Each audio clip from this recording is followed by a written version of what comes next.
No, no hay chicha. Hola. ¿Me oís desde atrás? ¿Sí? Ah, vale, vale, pensaba que no había chicha. Buenas tardes a todos, gracias por estar aquí. Sé que hay unos cuantos dando vueltas intentando aparcar, ya sabéis que la zona es un poco complicada. No, pero estoy...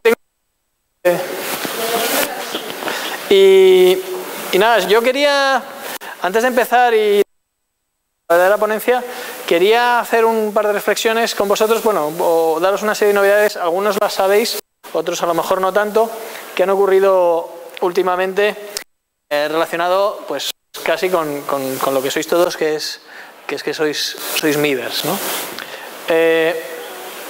Joder, yo le he puesto un Mac, sabéis que lo odio. A ver.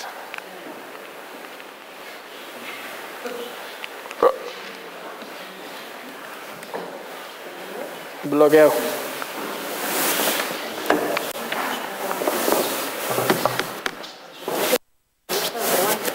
¿No? A ver.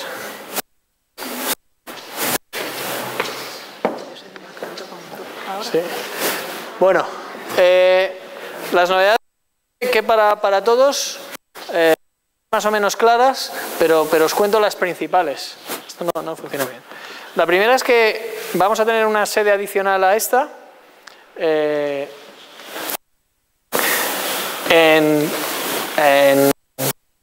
Massachusetts, porque ya sabéis que a partir de este año hay una parte del programa que se hace allí, se hace en Harvard. ¿Qué vamos a tener en Harvard? Vamos a tener un seminario de Mind Opening todos los años. Va a ser una especie de colofón del MIP, y en ese seminario vamos a impartir un título que va a ser de ISDE y un título del Real Colegio Complutense de Harvard. Van a llegar aproximadamente 20 profesores de Harvard y MIT para darnos una especie de reflexión en mind opening de todo lo que estamos viendo en entrepreneurship, en redes sociales, movilidad, en tecnología y en sociedad digital. Lo cual va a ser una especie de jornada de refresco de lo que va a venir en los próximos años, seguramente a luego tenemos también algo nuevo, que es, hemos lanzado una nueva plataforma de e-learning que se llama Internet Academy. Es ya de facto la primera plataforma de e-learning sobre conocimiento digital del mundo hispanohablante, por lo menos.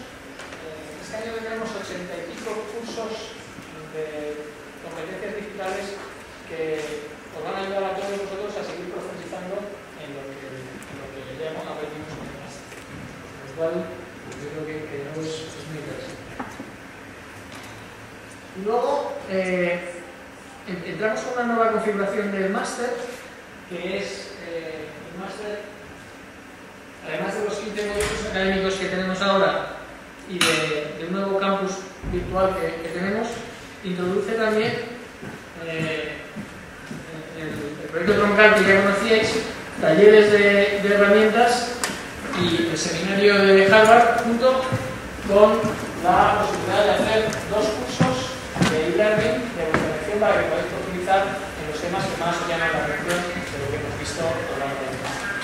Esto también son cosas que se pueden disfrutar cuando ya has hecho el máster y quieres profundizar sobre ello. Y luego, por supuesto, tenemos todos los talleres de reciclaje que hacemos, cosas como esta, junto con todo lo que tiene que ver con la comunidad de profesores.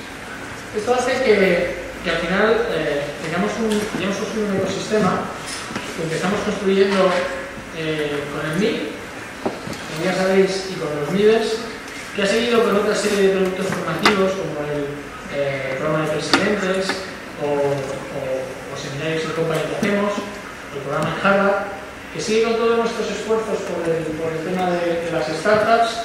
Desde el fondo de inversiones seguimos invirtiendo en startups. La aceleradora de la que somos copartícipes, que se llama Top 6 Lab, aceleramos 5 startups cada 6 meses.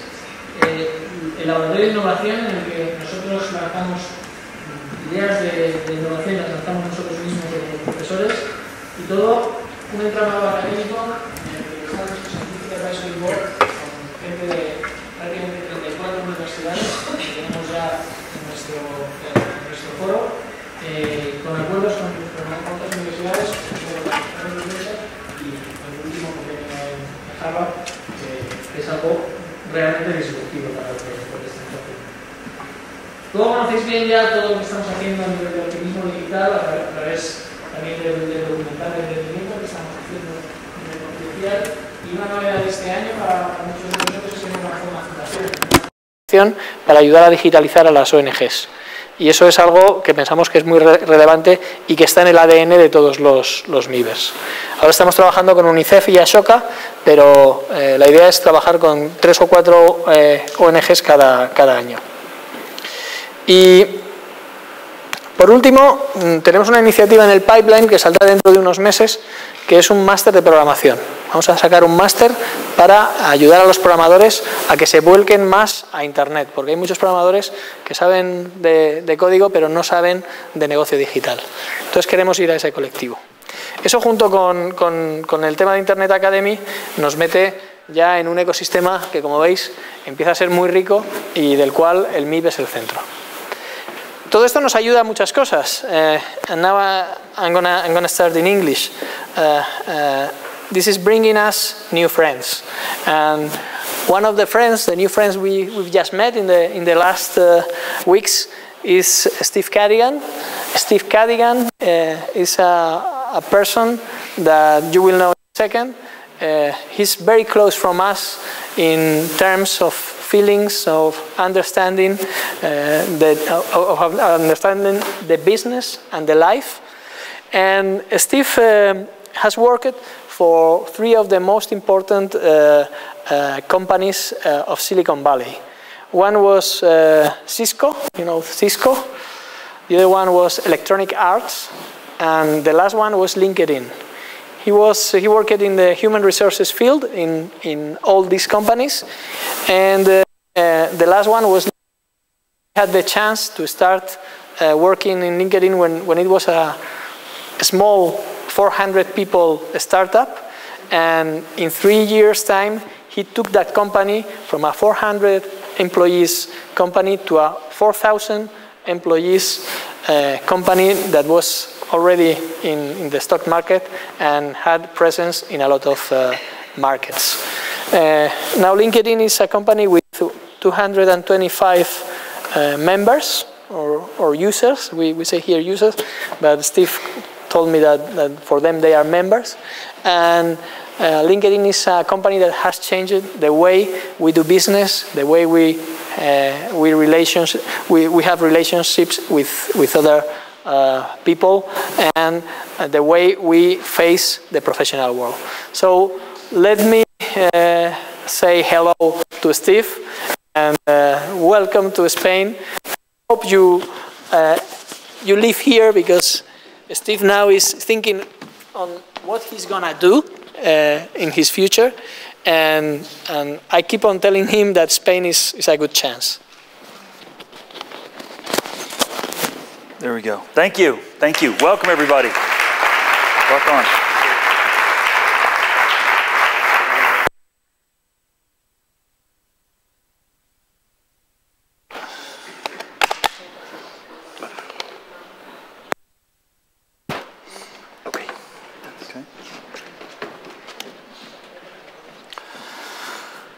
Okay, so can everyone hear me okay if I get away from the microphone? All right? Okay. It's a pleasure to be visiting you here, and as Nacho mentioned, we're recent friends. I met a good friend of his in Silicon Valley by the name of Alfredo Rivera. And as you would have it, you talk about football or soccer as an international sport. I actually was coaching a soccer team for my 9-year-old son. And that's what I spend a lot of time doing now, is coaching for I have 3 boys. And I got a phone call from the commissioner of the soccer league. And imagine you're in America and you're coaching your American boys how to play soccer. And the league commissioner said, "We've got a family just moved from Spain. Do you have extra room on your team?" And I said, "Yes, of course," because I knew he was going to be good. We know you guys know how to play football. And sure enough, I got to meet Alfredo, And he has brought his exciting venture called Nomaders from here and taking a crack at trying to make it big in Silicon Valley and trying to leverage the incredible ecosystem that is Silicon Valley. But so anyway, he introduced me to Nacho. I told him I was very interested in telling the story of the lessons that I learned, the mistakes that we made in building this incredible company, which by many measures is one of the best IPOs that's happened in technology in the last 3 or 4 years. It's been very successful. But anyway, I'm here really to help share that story with you.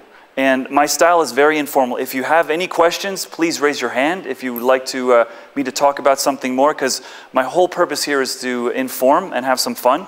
And I've mainly tried to deliver this in a story-based form. So I'm going to tell some stories as we go through this, okay?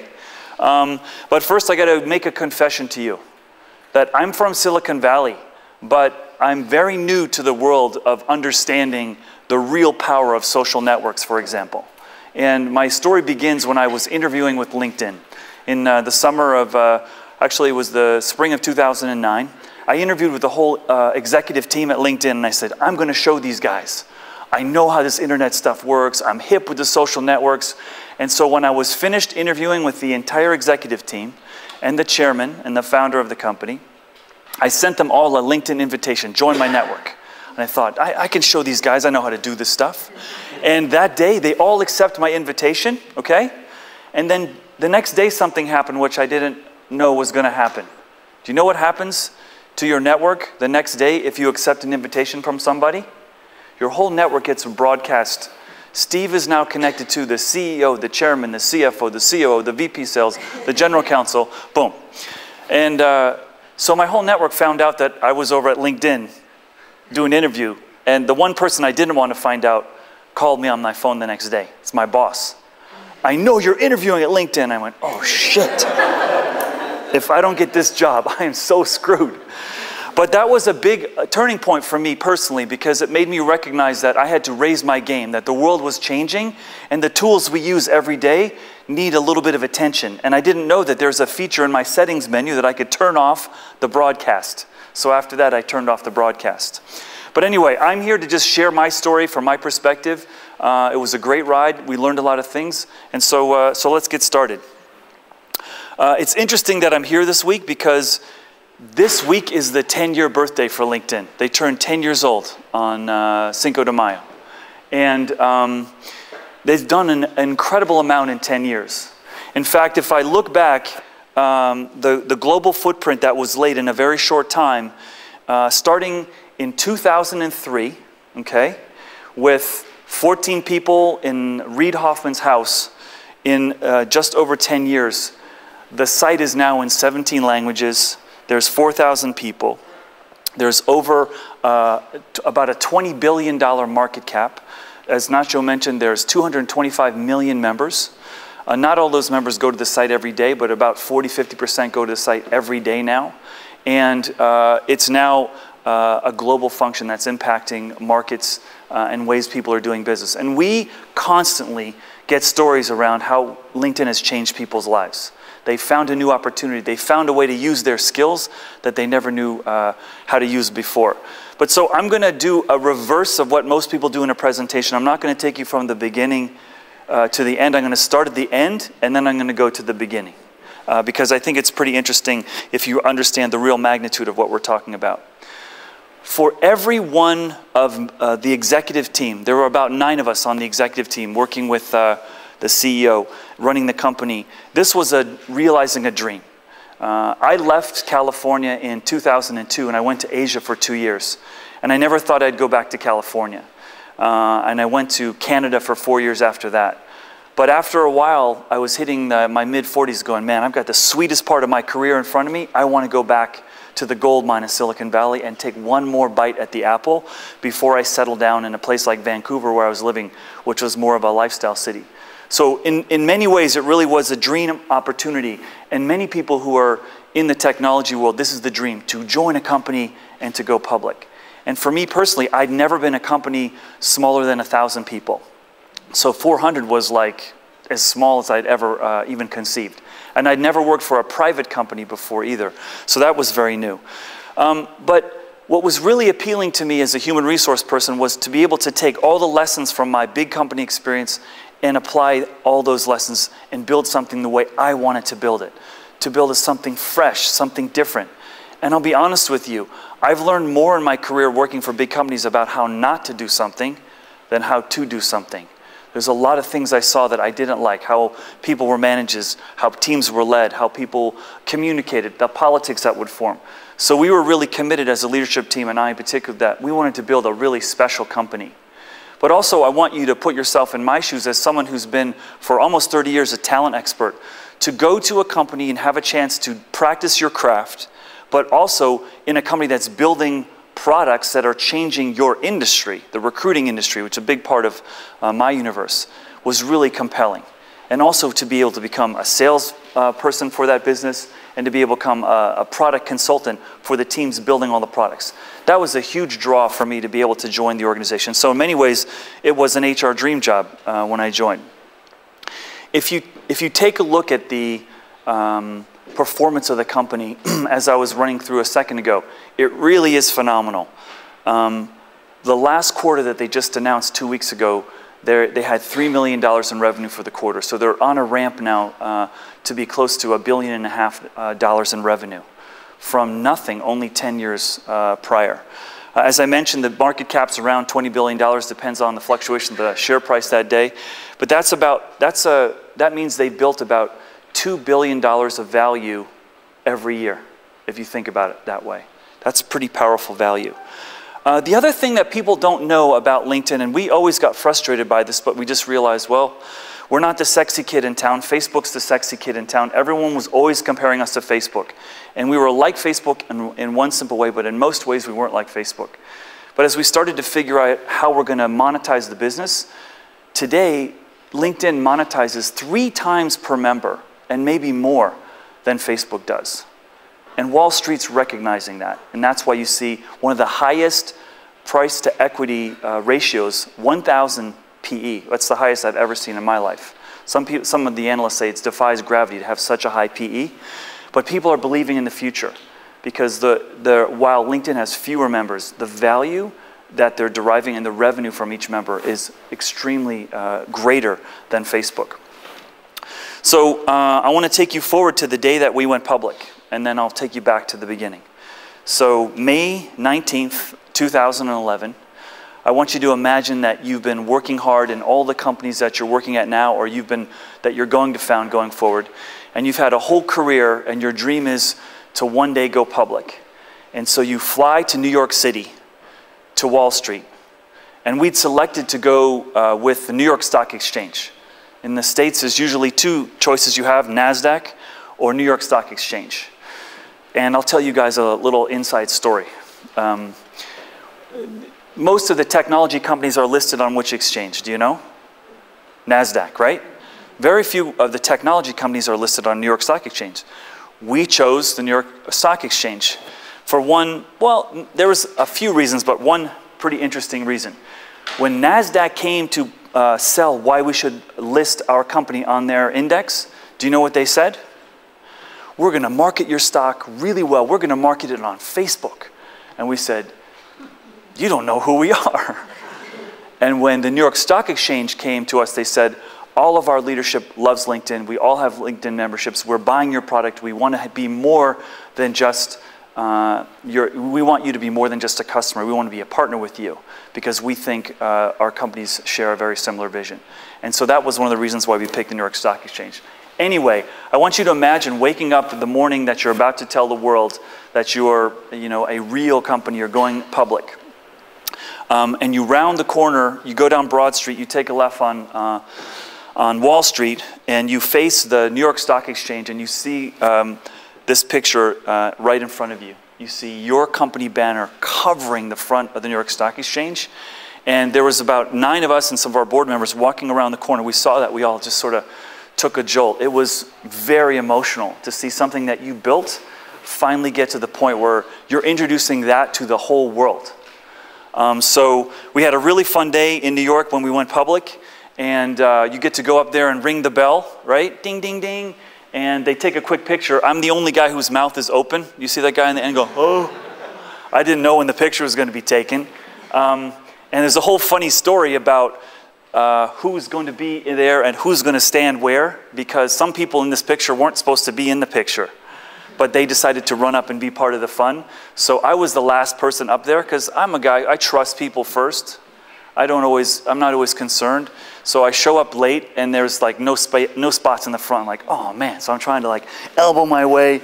Oh, you go in the door behind the flag there and you have to elbow your way. So I got all the way there like in 2 seconds and boom, the bell rung. After the bell rung, all craziness broke out in the New York Stock Exchange. By the way, the New York Stock Exchange, the size of it is as big as this room here. I'm not kidding you. It's tiny. So imagine we're standing here, ding, ding, ding. What happened with the stock is it froze.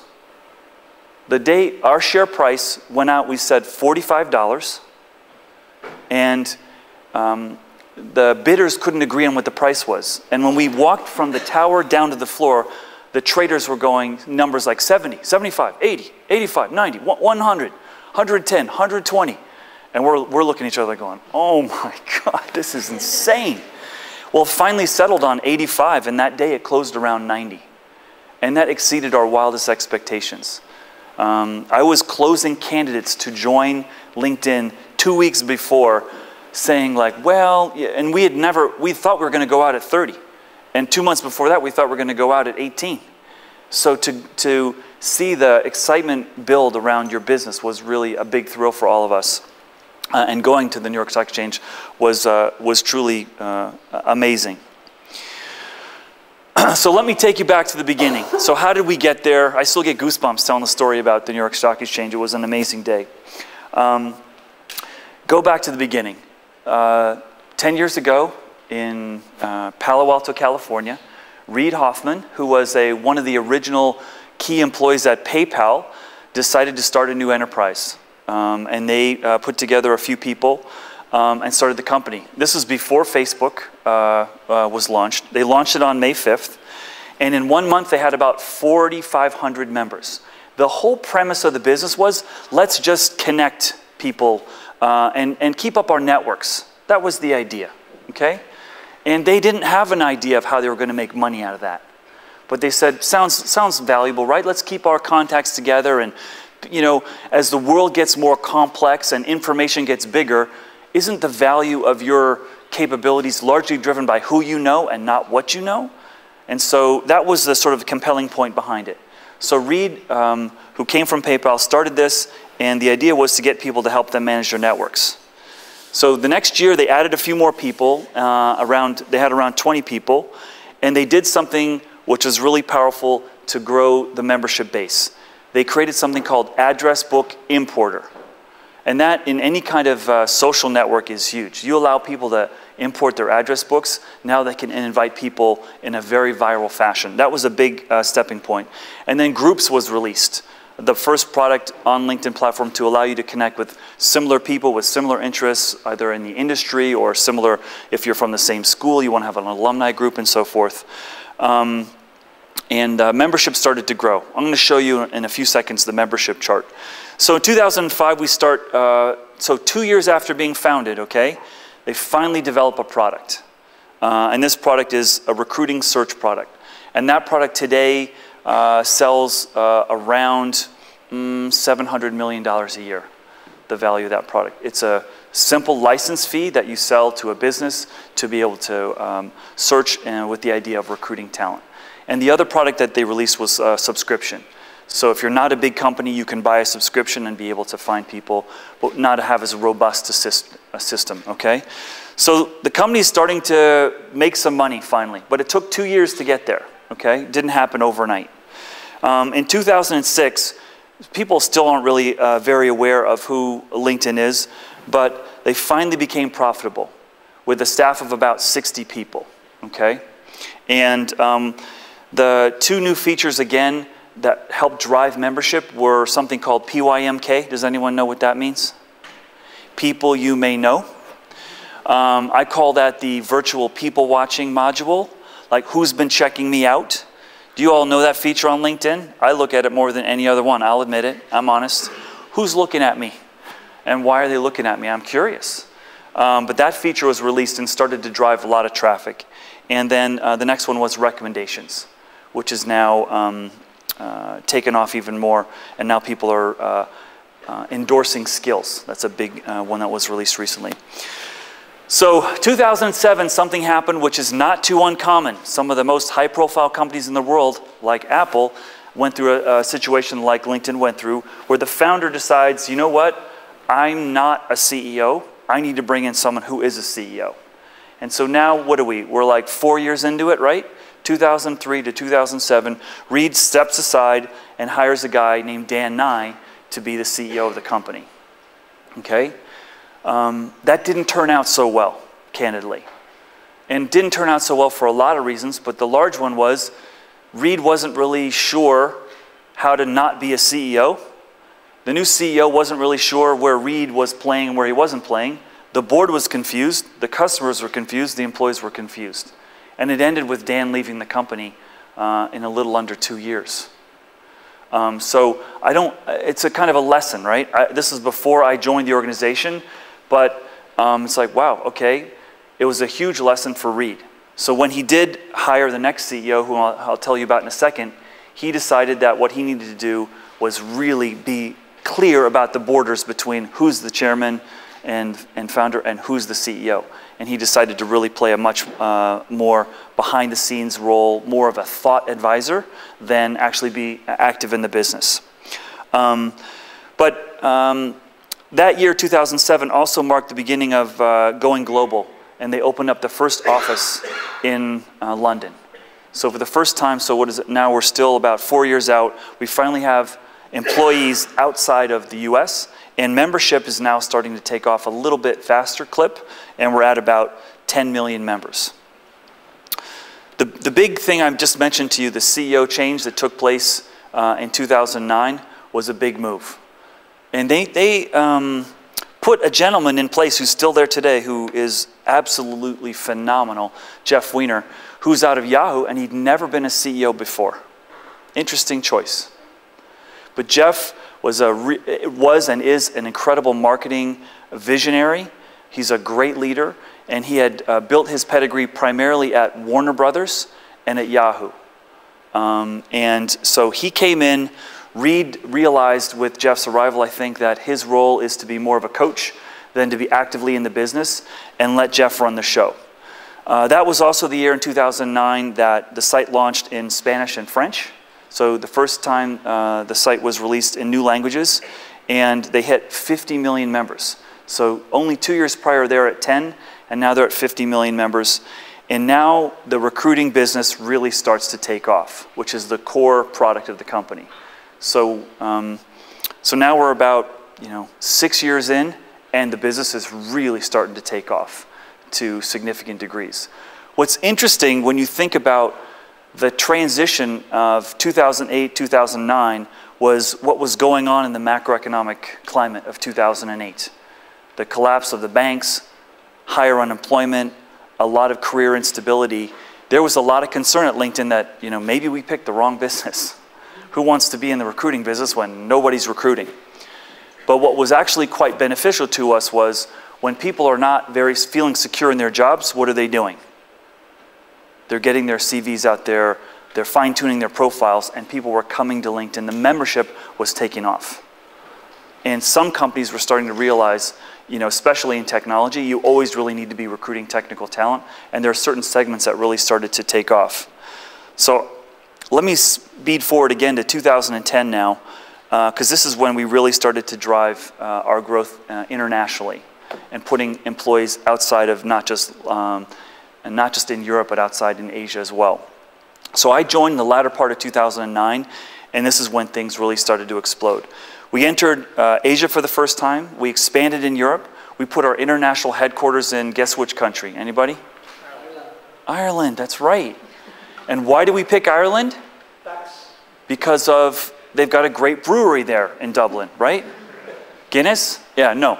There's definitely there's some talent advantages, there's some tax advantages, and there's some privacy law relationships that make doing business there very appealing, especially if you're in the social networking space. So we opened the headquarters there.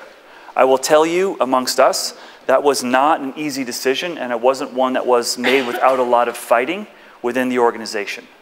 Because if you put your international headquarters in a place like Ireland, for example, and you're a US company, there are certain requirements you need to adhere to meet the validity of that entity being your international headquarters. You have to have most of your executives there.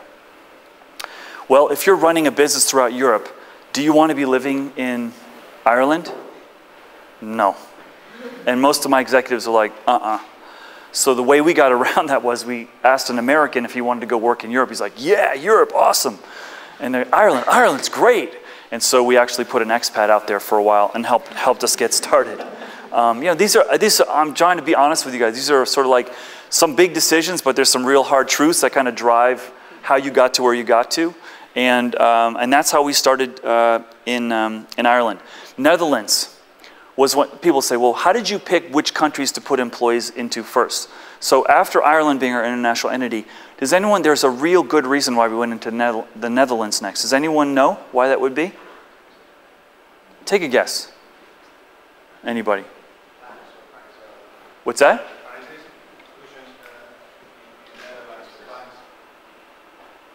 They're one of the most highly networked countries that there is. And their familiarity and ease of use with internet technologies was very high. And we were finding the number of connections and the number of activities with connected members in the Netherlands was off the charts compared to most other countries. So we said, wow, maybe there's something we can learn there, you know, that's beyond the culture that we could export to other countries. So we said, let's put a team in there. But we made some mistakes getting in as we started to enter Europe. And one of the mistakes was a very common mistake I think companies make, which is we're going to need to go into a country. We need a country manager. Yeah, right? You need to manage a business in a country. But what we found out was we have 3 vertical lines of business. We have the recruiting solution business, which I've told you about. Then we had a marketing solution business and a subscription business. And what happened was it was overly burdensome for us to have country managers setting different strategy for these 3 core lines of business. So we realized after about 9 months after we hired our Netherlands country manager, we don't need a country manager in the Netherlands. We need a hiring solution, marketing solution, and subscription GM for Europe. Living in which country? Ireland. That's right. You guys are listening. Very good. And hopefully not working at the pub. So in 2010, we launched some more languages: German, Italian, Brazil. So we'll do a little sort of like question for you guys. See if it surprised me. I didn't know. I'm sure some of you are much more savvy on the internet than I am. Releasing in local languages in each of those 3 countries, okay? Germany, Italy, and Brazil. Which country do you think, after we released in local language, exploded in terms of new membership? Brazil, that's right. Okay, so you guys are much more savvy than I am. I had no idea.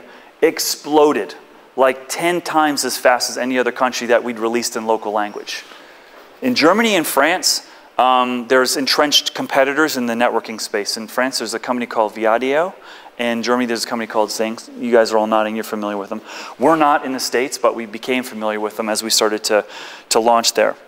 So let me show you a little bit about the member growth, and you can sort of start to draw some of your own conclusions around what happened.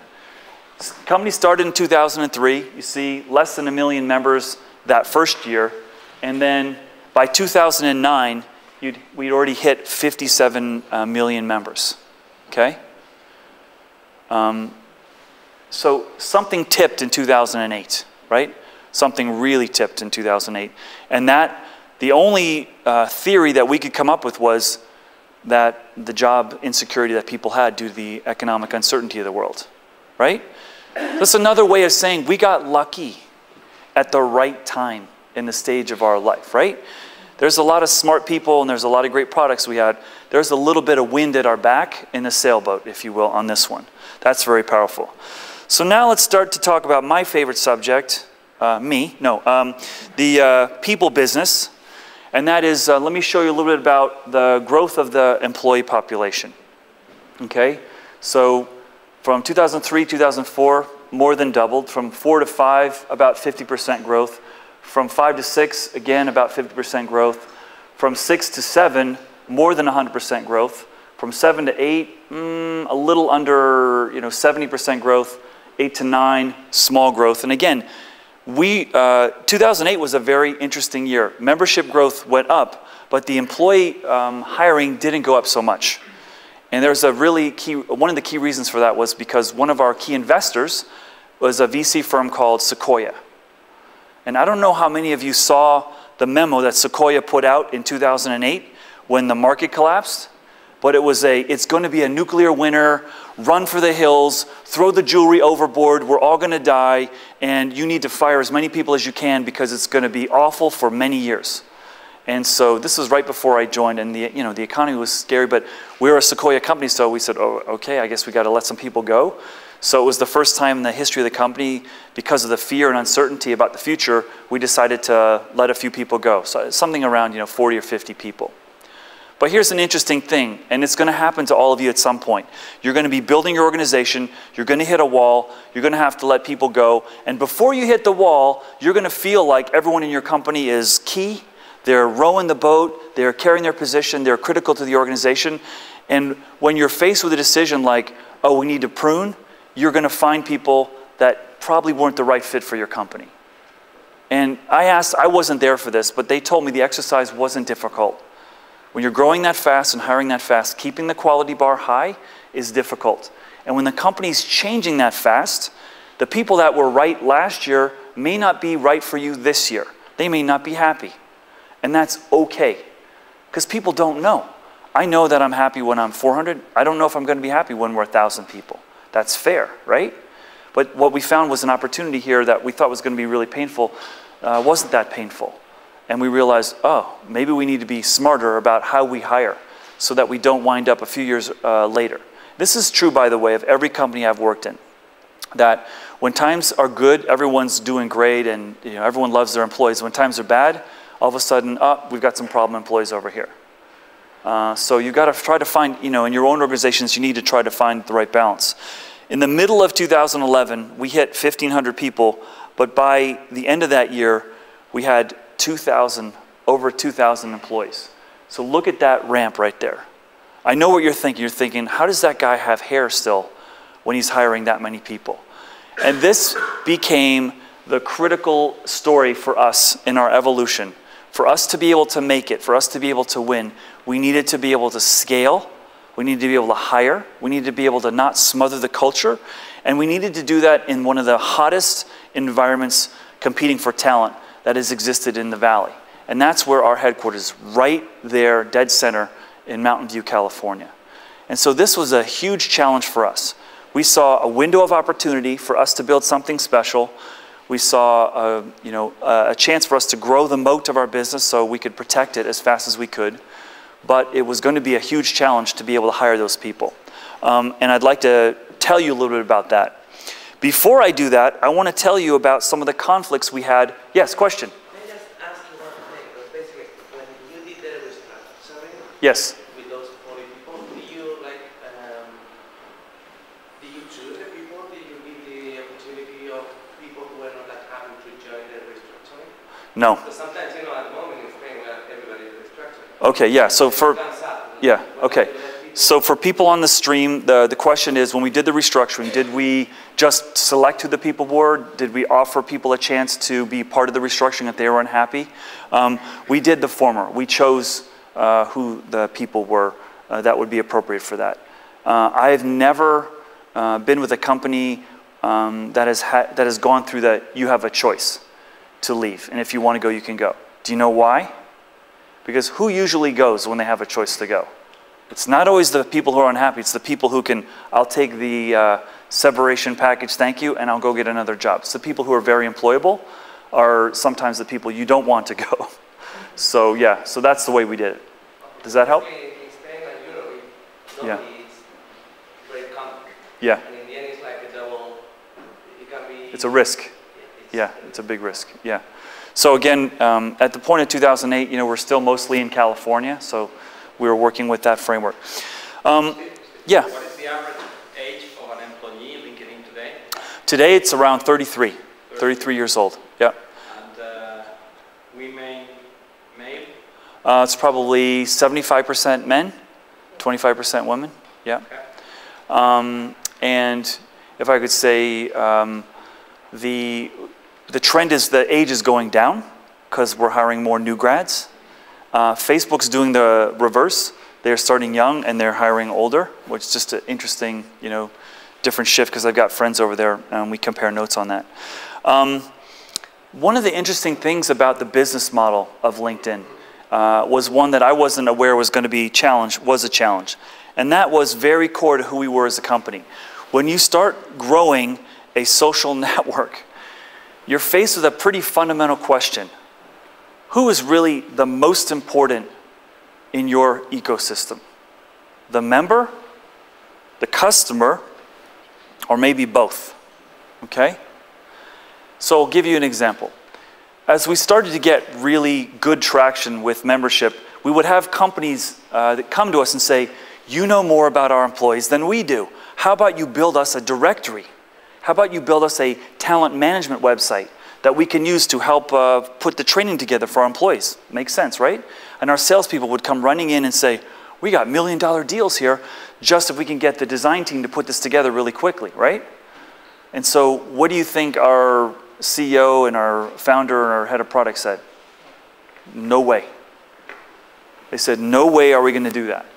And why do you think that is? Why do you think that we weren't going to do something to the member that it's like build an internal directory for a company? Because the relationship we have with our member is that members first, which means we are not ever going to do something with your profile information that you don't want to do with it, okay? Such as give it to your company. And that is a core element of trust in this business, which it takes you years to earn and seconds to lose. If we started to give Google all the data for their employees without their employees giving permission, that would break the covenant of what is fundamental to the business. And if you piss off your members, you have no business, right? And we had to face this because it's hard when you're still trying to make it and you got to say no to $1 million deals. But you got to see the long haul. And that was one of the big debates that we had at many meetings. This wasn't like one meeting. This was months that we were arguing. Well, why shouldn't we get the revenue? Or why couldn't we do it in a way that the member would be okay with it? You know, things like this. But at the end of the day, they said, the member is first. We will never do something with the member's profile data that they don't want to do. And that was really, really a very fundamental step for us. Because even today, I mean, I was at JP Morgan, one of the biggest banks in the US. And they have this incredible room. It's like Minority Report, where they have all their executives on these boards, and they can move them around and say, well, if this guy takes on the Latin American business and this guy can go run the emerging markets, they can move it around. And they wanted us to put our LinkedIn data in with their data because they have very confidential data about how big a business have they run or how many people have they hired in their career, things that they didn't want their employees to have in their LinkedIn profile. And they're, you know, offering millions of dollars to us to build this for them. And we said, if you build it in such a way, we will help you, but your members, your employees have to opt in. You can't just put it in. So we created an opt-in switch, which got through some of that. But this is one of the core elements for us that was really tricky, was how do you navigate that member first, customer first proposition, right? Really, really tricky for us. And it got us very, very clear on something that was really important. All right, is the pace okay? Yeah? All right, great. All right, next thing I want to talk to you about is hypergrowth. Because when we started hitting that ramp that you saw from 2008, 9, and 10, it was really hard for us to keep up. And imagine, I mean, just put yourself in the shoes of the company. How do you build a company when you're doubling the size of the business every year, the number of employees, you're getting into new countries every year, so you have more people that are working away in new places. How do you communicate? How do you keep the culture intact? How do you make sure you're hiring quality people? How do you make sure you're not doing too much?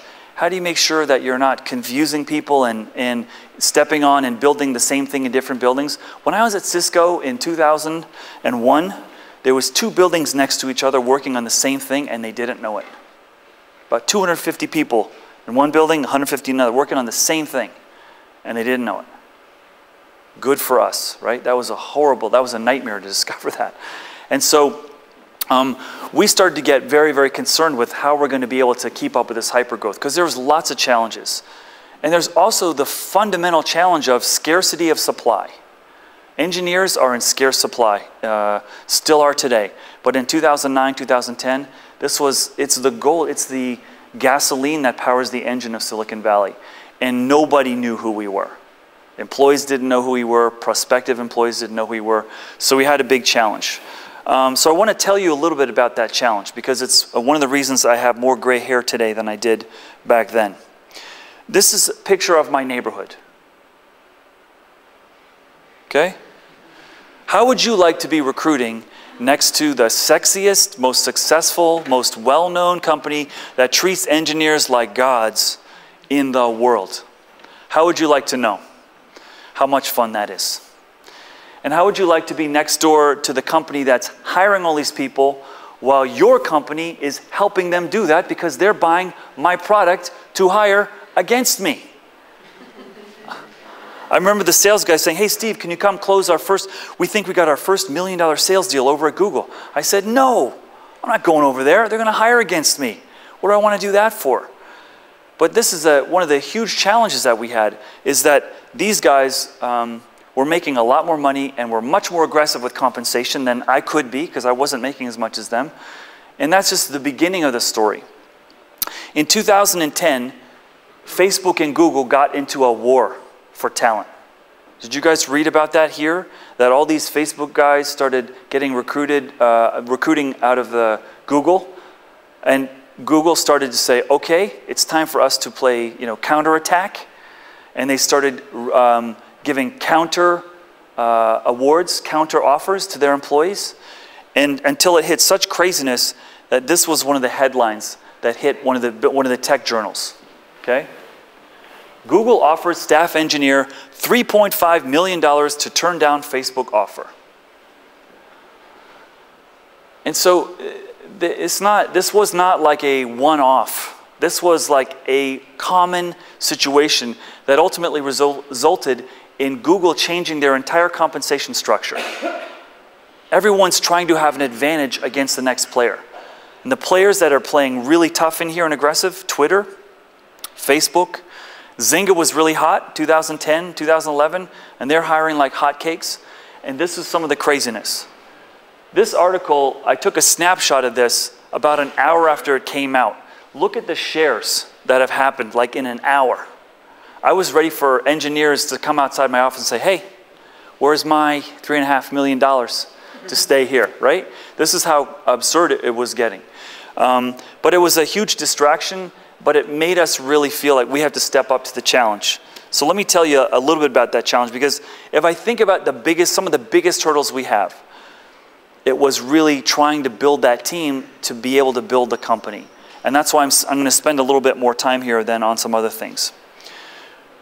The biggest challenge we had as an organization is to grow, and to be able to do that, we had to differentiate. Like, why would you want to come to LinkedIn versus going to the 20 other choices you have that are much more well-known brands than we are?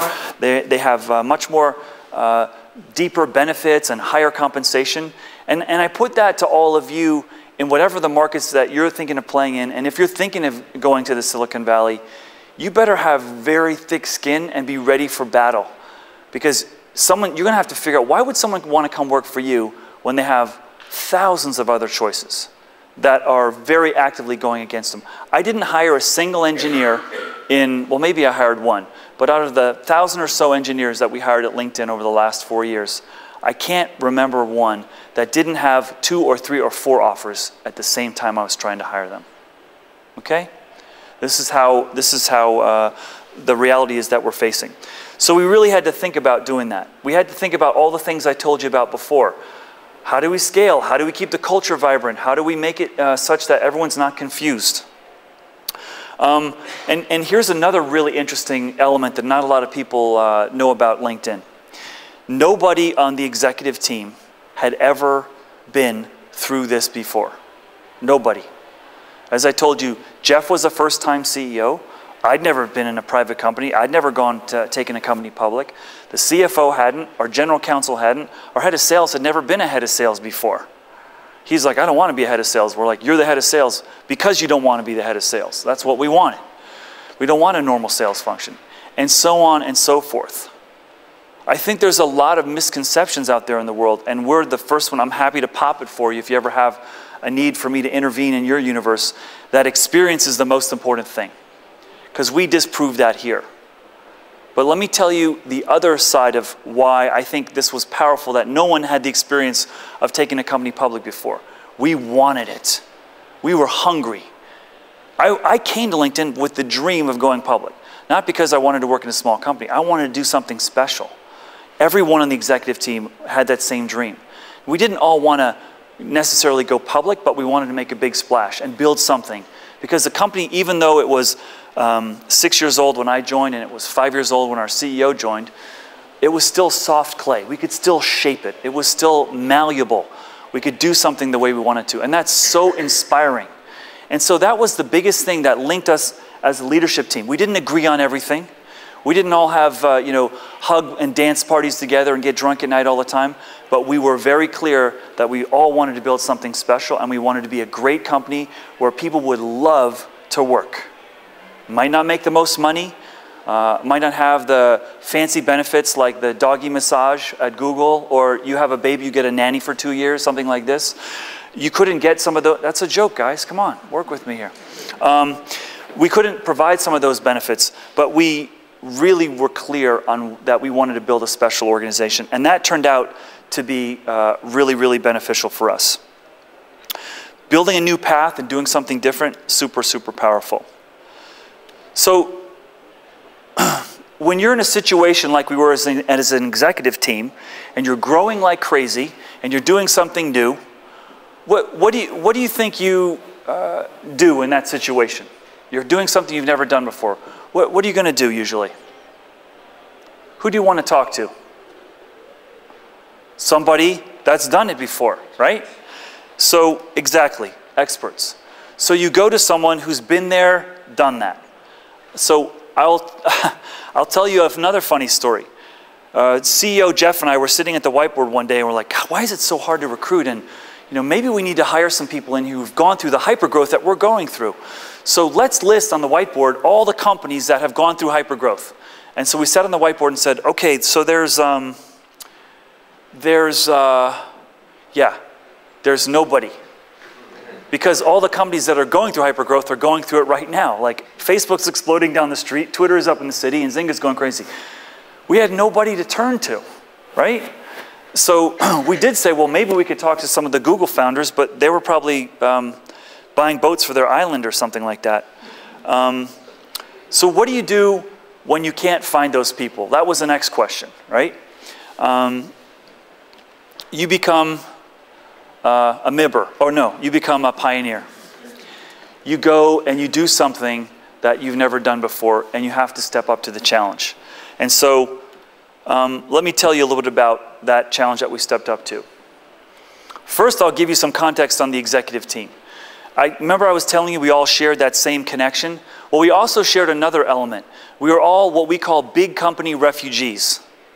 We never want to go to that big company again. Like I told you, we all learned more about what we didn't want to do than what we wanted to do, because we had seen so many things that were wrong. So as regards culture and values, I believe that a great company is founded on shared values. I totally agree on that. But I don't want values that are posters on the wall. I hate that.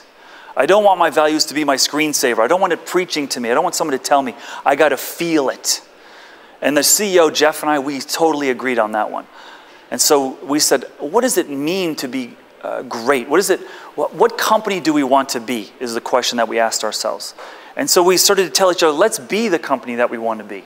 And we weren't quite sure what that was, and we were more sure about what we didn't want to do than what we did want to do. And there was a lot of experimentation, right? I don't want to mislead you. This company's incredibly successful, but man, there's a lot of times we just didn't know how we should do it. We just sort of said, let's figure it out. We're making some of this stuff up as we went, honestly.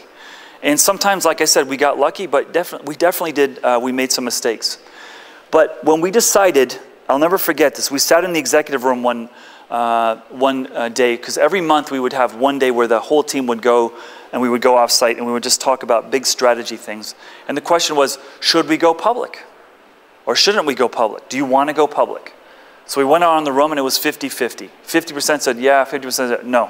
Then it was, if we go public, are you ready?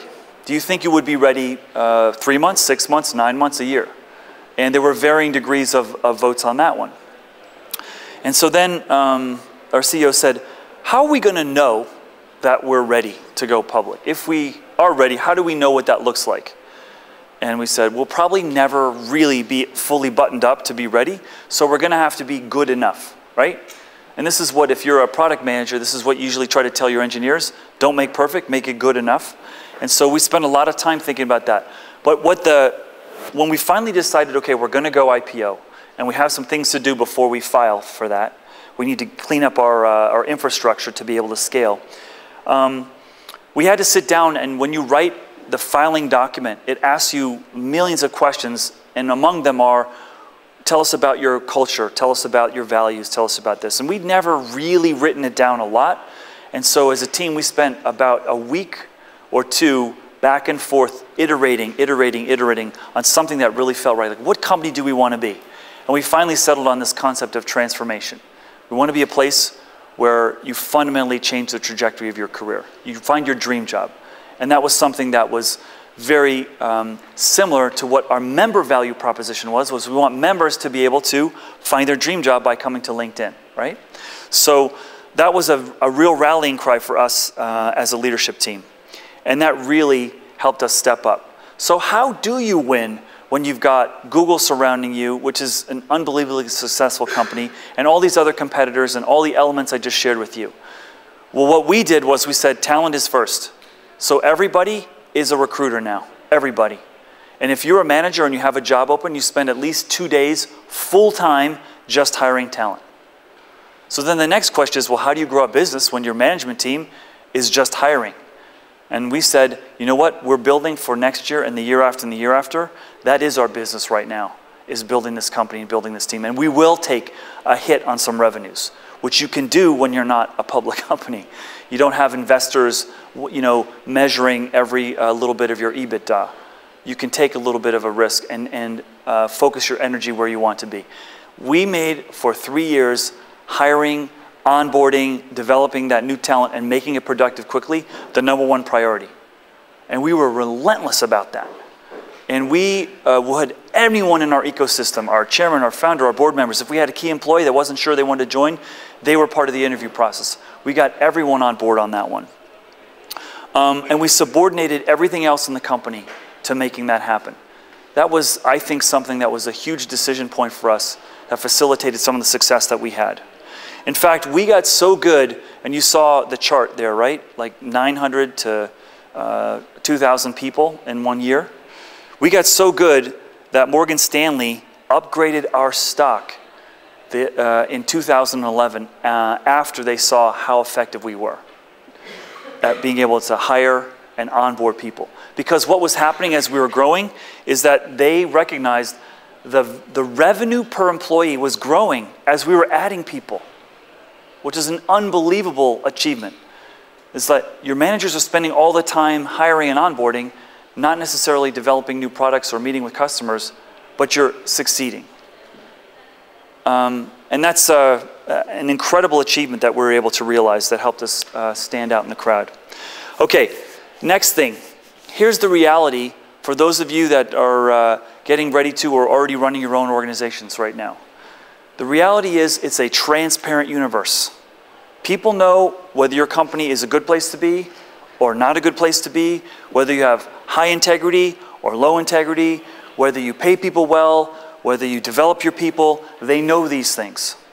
And so what we were and highly attuned to at LinkedIn was making sure that since everyone's going to know how we are as an organization, let's make it a great place. Let's build great experiences for our people. Let's find ways for them to have fun. Let's find ways for them to celebrate and be different and give to the community and show what is really awesome about being here at the company. And so what we started to do was invite inspirational speakers from all over the world. People like Deepak Chopra, people like President Obama, he came to see us, Thomas Friedman, Susie Orman. We had many CEOs from a lot of the companies in the Valley, authors, writers, motivational speakers would come join us.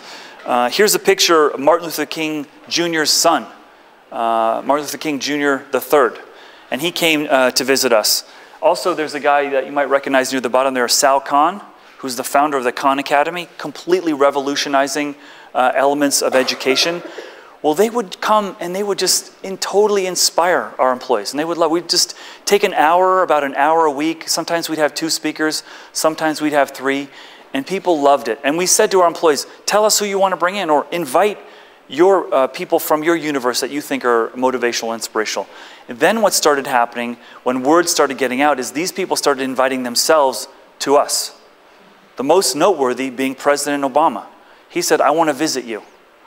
I'll tell you a funny story. So this is predating the last election, okay? And Obama calls and says, I can come, but I can only come next week. And we're like all the days at LinkedIn, all the weeks at LinkedIn, we were super busy. So I remember sitting around the executive room and the CEO says, hey, the White House called, Obama wants to visit. What do you guys think? Do we have time, to have Obama come visit us? And then he said, wait a second, I can't believe I just said that. No, but he said, no, seriously, is it okay? Do you want Obama to come visit? And we're like, yeah, that'd be awesome. So, but that's some of the craziness that you get caught up in.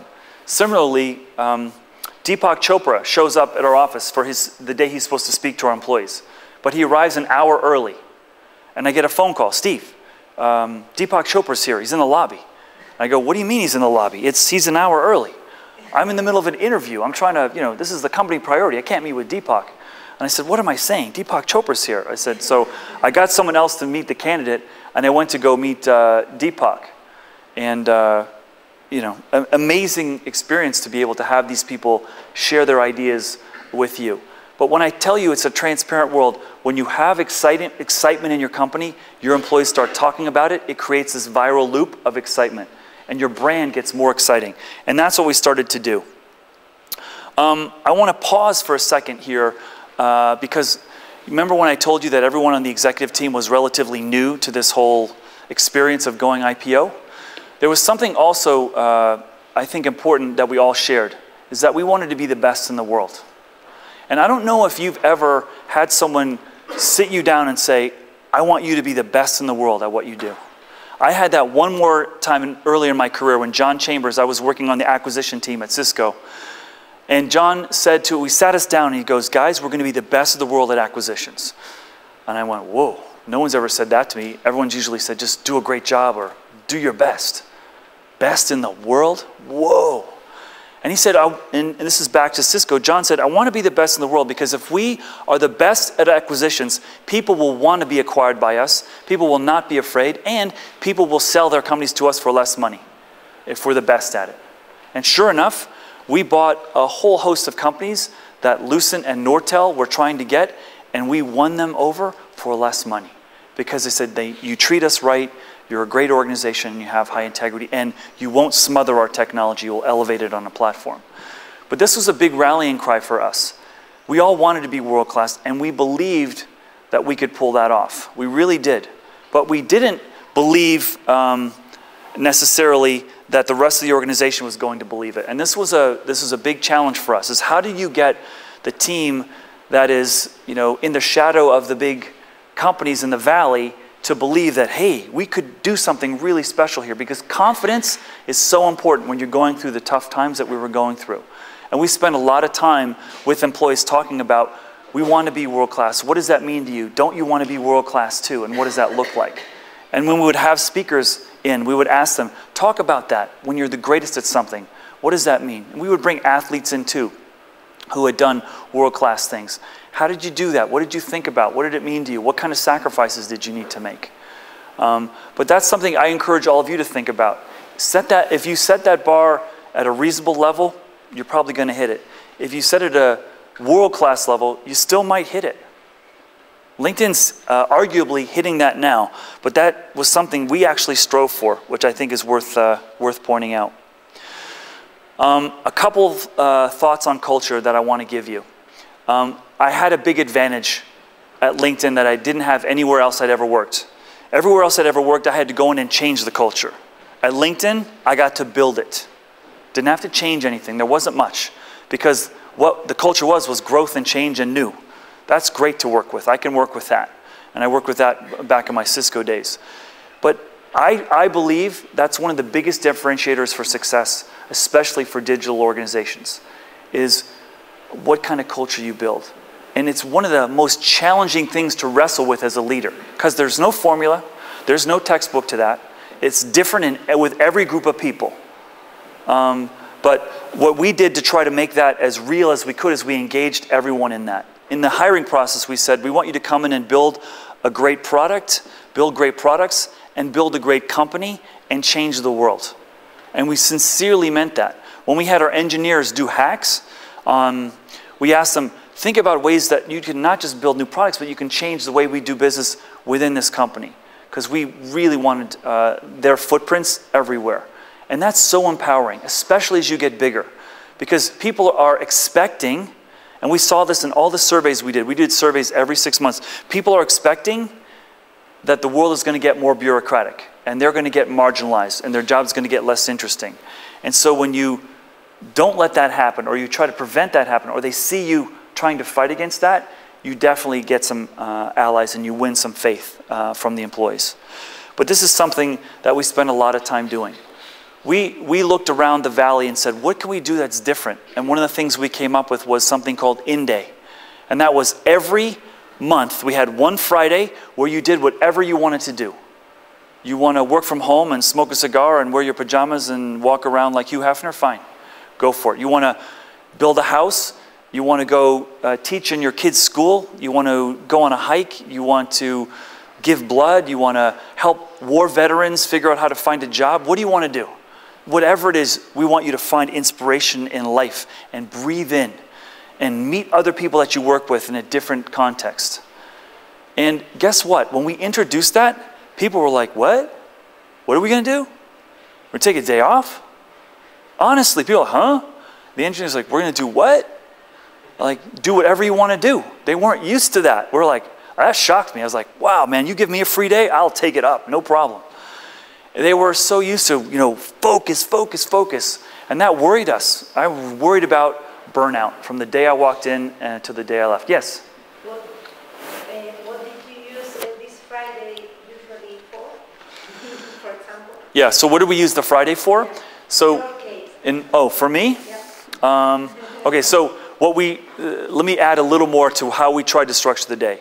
No meetings, and you can hold your applause, no emails. Do you know it's impossible? Do you know how hard it is? Like you turn off the phone, The guy who's recording says you got to turn your phone off for the presentation. I know I'm not going to take a phone call when I'm presenting to you, but I don't want to turn my phone off. I want to feel the buzz of a new message coming in. Right? I don't know. What's my problem? So what I would do was I would usually do skip level meetings. So my organization got so big, I didn't get to meet a lot of the people that we just hired. So I would, a lot of times I would meet new employees. I would visit a new office. But I would usually try to be the champion of, everyone's like, what's the executive team? Are they doing it too? Are they playing the Frisbee game? Are they doing the mini golf? I would always go give blood. Here's one of my favorite stories. So Stanford Blood Bank has a bus. They come around and they tap you like a keg of beer, you give blood. And so this was a very stressful time for us. I think it was like 2010. Guys are working late. We have lots of products that are slipping, so we had to put in extra hours. And when the engineers work late, my team liked to work late so we can make sure everyone's okay and so forth. So the blood bank comes one day. And I go in and I sign up. And I was giving blood. And I was asking the doctor, said, how's it going? Do you get a lot of my employees here today? They said, unbelievable. They said, your employees have been, more active giving blood than any of the other companies around here. So it made me proud. But what he said next made me really excited. He said, and you have something special going on here. I go, what's that? He goes, you have the lowest blood pressure of any company in the valley. I said, no way. I said, you better check again. I said, I was expecting, high stress. Whoa. But that was like, wow, low blood pressure, right? Which made me realize, what day are they drawing the blood? Not a work day, in day, right? It was like almost like you take the pressure out of the tire for a day and you go back, but I would do that. I wanted to, the other thing I tried to do is I tried to show up the engineers, and I tried to come up with new product ideas that they hadn't thought of. So I would get some together and we would challenge that. Or we would have, my favorite day was the kids at work day. We would bring the kids to the office a lot. You see people light up that don't normally light up, and it just brings a whole new dimension to the office. So just to show you right now, when I'm talking about this, most of you are smiling, okay? You weren't smiling 5 minutes ago when I'm talking about hiring, recruiting, culture, blah.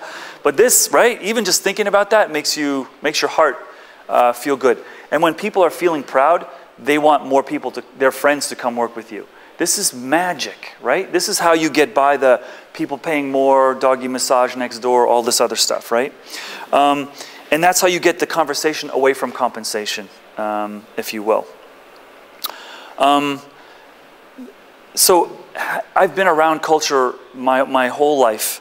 I studied it in college.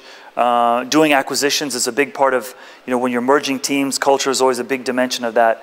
And I've given it a lot of thought. And one of the things I want to leave with you on this topic before we finish up a few more slides is the best way to think about culture is to think about your decisions.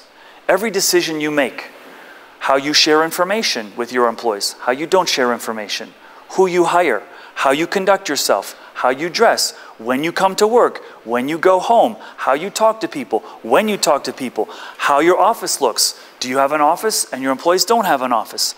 You're making a million decisions a day that's defining who you are and who your culture is.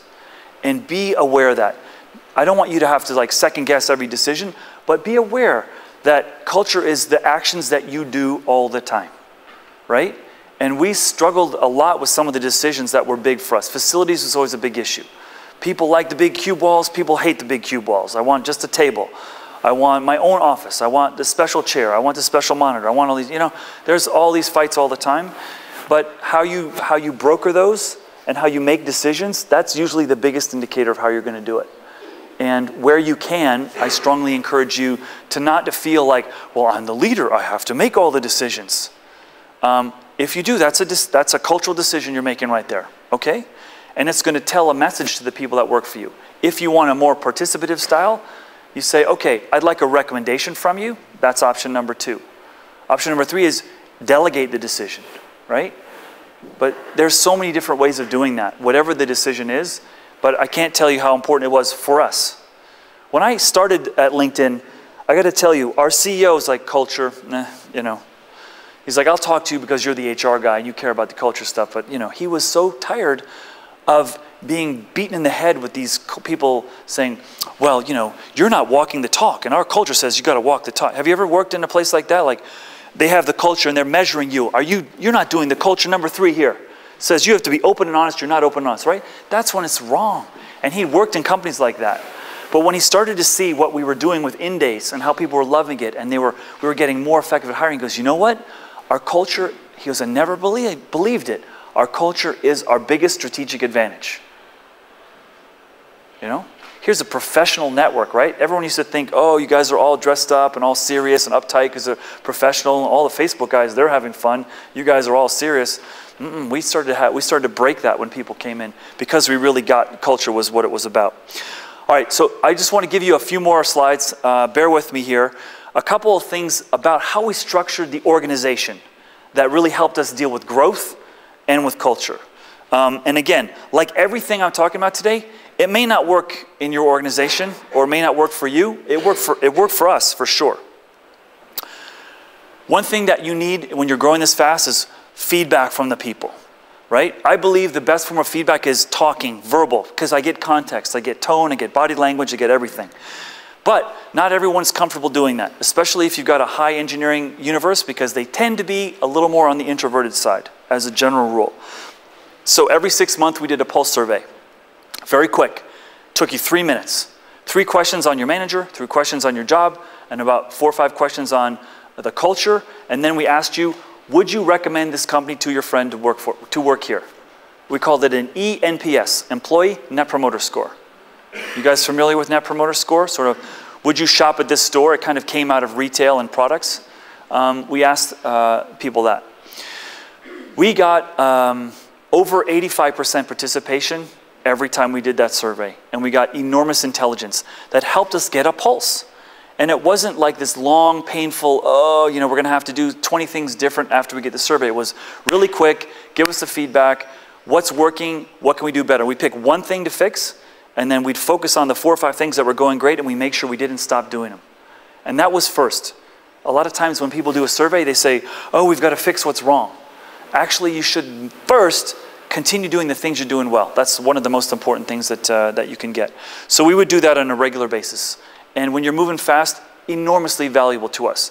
We changed something significant in our organization because changed the entire trajectory of the company because of a pulse survey. Our engineers said, our code stack sucks. It's slow. It takes forever to release code. I hate it. Fix it. I have to put in long nights because the stack is a piece of garbage. And so we stopped. After that pulse survey, we said, what can we do? What can we do? What can we do? And they said, we need to stop making new products for 2 or 3 months and just fix the stack and get everyone to fix it. And we said, okay. And they said, really? And we said, yeah, okay. Let's put a plan together. We call it Project Inversion. We threw every technical resource in the company, stopped making new products before we were public. This is one of the key things that we did because it was taking engineers weeks to release a line of code when it should take minutes or hours at the most. People believe you when you start actioning things in their survey. I know it's common sense, but I've worked so many places where they did the survey and it just went off into the ether and I never heard from it again.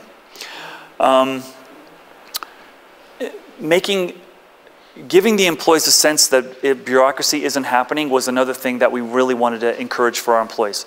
So issue come up, we would jump on it as a leadership team to try to fix it as fast as we can. So let me tell you another one. Communication, huge, huge issue. How are you going to communicate when you've got 25 offices around the world in, about 15 different countries? What we decided to do was we're going to limit email communication. We're not going to send company announcements. Very, very rarely did we do that. The only announcement we would send is the company meeting is happening on this day. And we would have company live meetings every other week. And that was the one stream of distribution for information. Super powerful. I've worked at places where you just get so many messages from corporate, you just delete, delete, delete.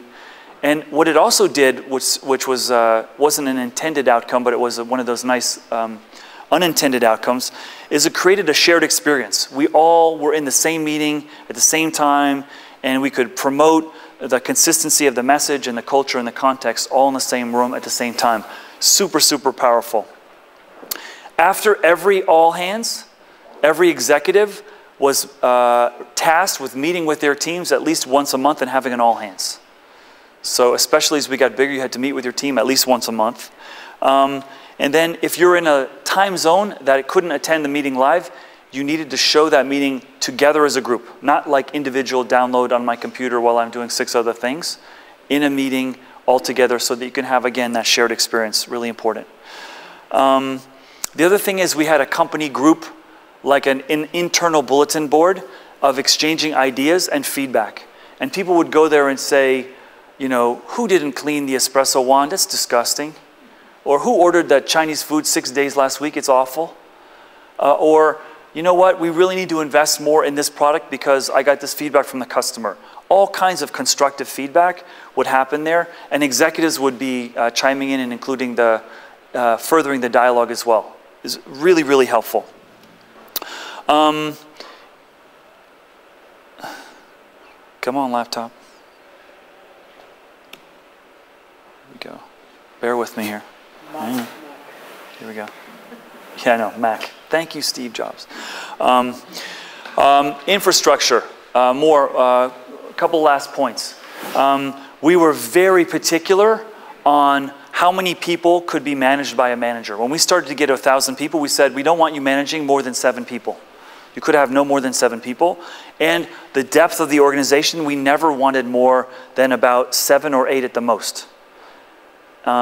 And that was because a lot of our leaders had worked at places that I won't mention, Yahoo, where there were CEO reporting to them as an SVP, reporting them as a VP, then an EVP, then an AVP, then a senior director, then a director, then an associate director, then a junior director, a senior manager, a lead, and then you. Right? We would say, where do you want to work? That company or the one right here? Where information can flow and you can have access to these people. So we were maniacal about making sure that we didn't have that. But that's hard. It gets hard when the really superstar guy on your product team comes and says, you know what? I went to MIT and my best friend's a vice president at eBay. And I'm a manager. And I was better than him. How come I'm a manager? And I'm going to alumni day back at school next week. He goes, that sucks. I want to be a higher title. That's when the rubber meets the road. Are you going to really hold down then? Because title means something to some people. And in some cultures, it's even more powerful than others. But we held the ground and we said, you know what? A director here is a VP there. Or a manager here is a director there. And that's the way it's going to be here. You know, and I hope you believe that. But if you don't, and that title is more important than building something special here, then you need to go there. And you got to say, I'm okay with that. We didn't break. You got to hold to your principles on that. And that was a really important one for us. But it was not easy having those conversations, especially with like the one I just told you about. Okay, learning and development.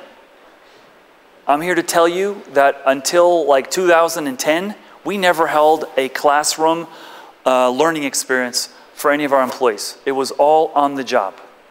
We believe that the most fertile ground for learning is doing and acting and being part of something in your day-to-day, or doing something different, taking on a new project, going on an international assignment, or taking a trip, or doing something different. That's the learning that we fostered. You know? And a lot of people have this belief that I'm only learning something unless I'm in some kind of classroom and there's a professor and a lecture and some PowerPoints, right?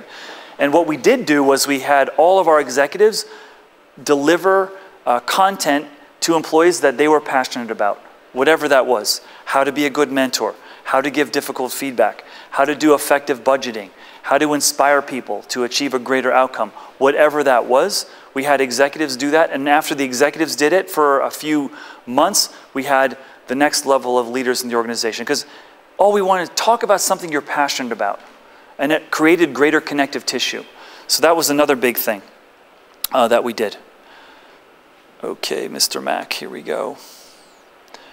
All right, so in closing, if I haven't beat on culture strong enough, stick around and I could hang out with you at the pub later and I could tell you more about culture. It's the biggest differentiator for our success that I believe at LinkedIn. Everyone's got to be all in. What we had is a leadership team that wanted to build a special company. That's how we were able to be successful, and that's going to continue to pay huge rewards as they grow and that they scale. You can win against people who have more than you. You can. Trust me. That's all I've done the last 4 years. You know, I still, when I meet friends that work at these competitive companies, I have the whole pitch, like I can hire you away from that company. It's hard for me to turn it off because we got so passionate around, if we meet someone from these companies, this is the story that we will tell them why you want to come work for us. I'm still like, I can't turn it off. And so when someone told me like, hey, we're trying to hire this person out of this really great company, I said, let me do it. I know how to do it. It's really not something that I want to encourage you to be afraid of, because you're always going to be in a market where people have other choices. If you build your organization right, you're going to be able to win there. Lastly here, my experience in this world of, especially the world of Silicon Valley, is people are not looking for a job anymore. I really believe they want an adventure. They want an experience. We had one employee, which I didn't know was it an aberration, a one-off, or a canary in the coal mine. They quit LinkedIn after 1 day. And if you're the head of talent like I was, it's like, oh my God, what did we do? Did we offend this person, or did somebody smash their car in the parking lot on the first day? Why would they quit after 1 day? Sat the person down, and I said, why did you decide to leave? And this is the story that they told me. They said, Steve, LinkedIn is a great company. When I was interviewing with you, I was interviewing with Facebook. The project they had was much more exciting to me than the work here. Even though the work's good, that work was more interesting. During the interview process, Facebook turned off that project and they went dark on me. So I just followed through with you. Until yesterday, the day before I started with you, they called and said the project's lit up. Would you like to come? So I'm going to go work for them. And I said, well, are they paying you more? And he said, no. And I went, oh, I don't want to be paying more than Facebook. And then I said, are the benefits more? And he says, no, it's about the same. I said, and then he said something which really stuck with me. He says, and my parents and all my friends think it's the right thing to do. I should go do what I want to do. He couldn't care less about my company. I don't think he could care less about Facebook.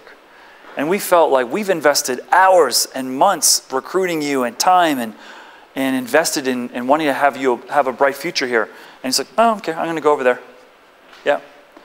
And so that was sort of message number one to me. Message number two, I was on a panel with a Stanford business school professor recently, and she said, students today, something similar, students today join a boss, not a company.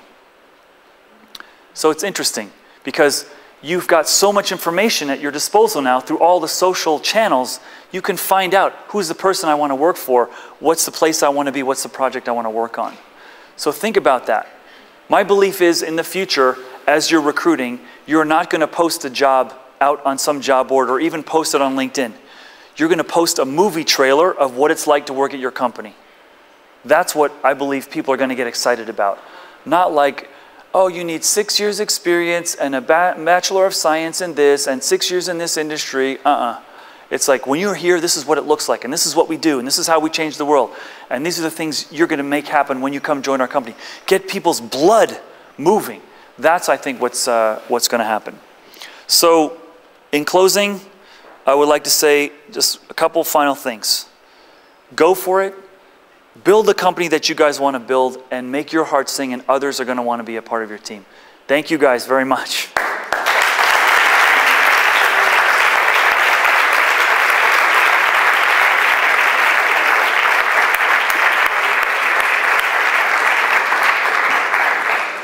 All right, so if you have to go, I don't feel embarrassed. You need to go, but if you want to stay for questions, we've got time for some questions. Yeah? Okay.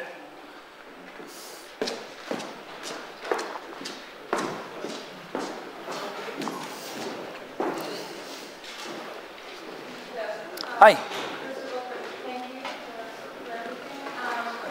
You have talked about how the managers have never been head of anything before. The CEO had never been CEO before. What do you think is the good percentage, the good proportion between what you know on your field and the ability to be a manager? What do you think is more important? To know the skills, to know the field, or to be able to take decisions? That's a $1 million question. Is it better to know, or is it better to be able to teach something, or do you have to be a master of the craft to actually lead it?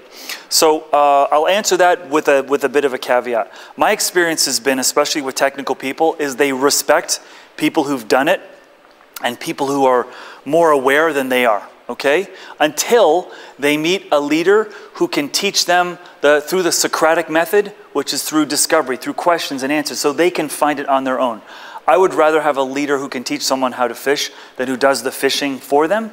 But I've also worked with leaders who are fantastic role models, and they show people how to do it, and it works, right?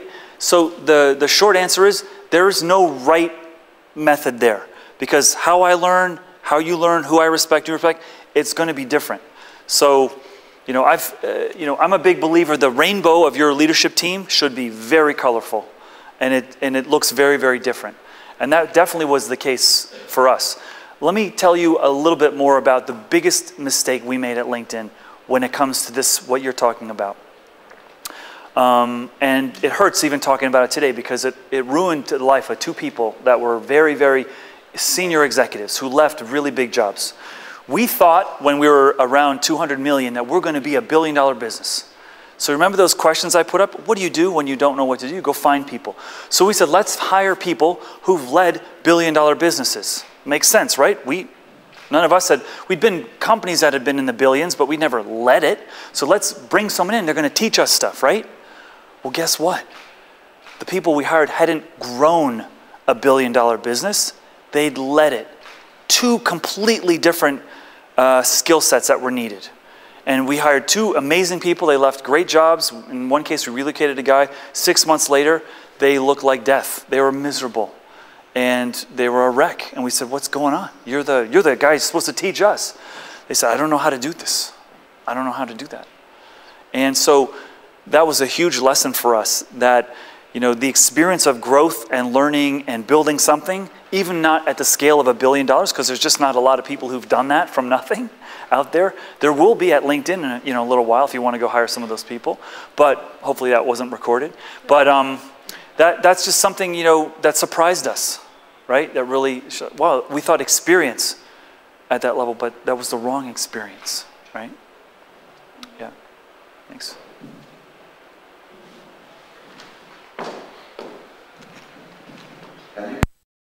Three skills every employee at LinkedIn has, like general skills. Can I what? Can you name 3 skills every employee at LinkedIn has, like general skills, like result-oriented or good at teamwork? Yes. So I think first, tolerance of ambiguity. Okay, being very independent. We would tell people in the interview, if you need a map, if you need instructions, this is not the place for you. Okay, so you've got to be a self-starter, independent, high tolerance for ambiguity, and you have got to love chaos. Okay, now here's the thing. I studied chaos theory in my master's program, and the one thing I have never forgotten from studying chaos theory is, what does chaos create? Energy. Chaos creates energy. It's powerful. It's not something necessarily to be afraid of. So I like it crazy, right? Like for me, it's like every day's Christmas. There's something under the tree that's wrapped up. I'm going to open it. I don't know what it is, And so that's, being able to be ready for that. Here, this is the digital business. Listen, we could never put a business plan together that we could forecast 2 years out, that we weren't laughing. Like 2 years, we don't even know what's going to happen in 2 years, right? We're building the company thinking, oh my God, Google just came out with Google+. They're coming after us. Facebook, maybe they're going to be Workbook. They're going to come after us. Chatter, Salesforce.com, maybe they're going to come after us. We're paranoid, right? So a lot of it's like we're just trying to build something that's going to sell, and we're not always thinking about all these other things. Yeah. Any other questions? I'm not sure if you said it before, but why did you leave the company? Or why did I leave the company? I sort of example of what LinkedIn's all about is when Jeff and I sat down, and when you get to the point where like we were public and things were happening, we would just sit there and go, can you believe this? We're so successful. We would just go, no. I was sitting in his office one day and he goes, come here. What is it? I said, what? He goes, I've got my introductory speech for President Obama. I want you to listen to it and tell me what you think. I go, what? I'm coaching my boss to introduce the president. It's crazy stuff. But what we wanted the LinkedIn to be a place when we thought about what's our legacy that we want to lead is that our leaders will be the next generation of the best leaders in technology companies in the world. We didn't want to be afraid of people leaving. We wanted the alumni. Like in the States, I don't know if you guys are aware of it, but the PayPal has generated like 8 or 9 leaders for very significant organizations in the world of technology right now. And that's what we want to be. We want to be the company, when you take a leader from LinkedIn, wow, there's a superstar. And so I hit a point after about 4 years, I'm like, you know what? I've been working for 30 years. I'm super tired. I've had the best job in the world for 4 years. I'm going to take a break. I can afford to take a break now. I've earned it. And what I was spending time doing the 6 months before I left was helping some of our founders start their business, and I just loved it. So that's what got me involved with Alfredo and No Matters in San Francisco. He's just him and an idea and 1 or 2 other people, and I'm like, wow, I'm so excited. And helping them, helping share some of the things that I learned. So that's why. Yeah. Get out while I still have my. Anything else?